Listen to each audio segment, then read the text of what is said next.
tamamladı. Ana şu anda özünün tadını özü göreyim yatıverdi.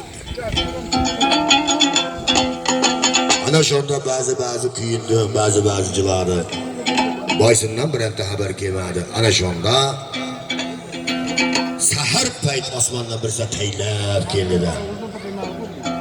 Ana şu anda alpağımız caydan turup qarasa bir gana gaz, özü appa gaz, özü aqsa gaz, bir şaparıdan ayrılgan, bir qanatıdan qayrilgan, tabanıdan qayrilgan. Ana şu anda alpağımız çakka tushgan. Ey bachcha qara, Xudo bir uloqni yaratsa nasibasidir, mingdir shu vaqtda yaratgan rosaqanda deb ana şu anda alpağımız g'ozni qo'lga olib, "Ke jonivor patingni julib yeyman" deb ana şu anda patini julaman deganda qarasa hozir ko'ziga yosh, alpağımızning o'ziga tanishmas.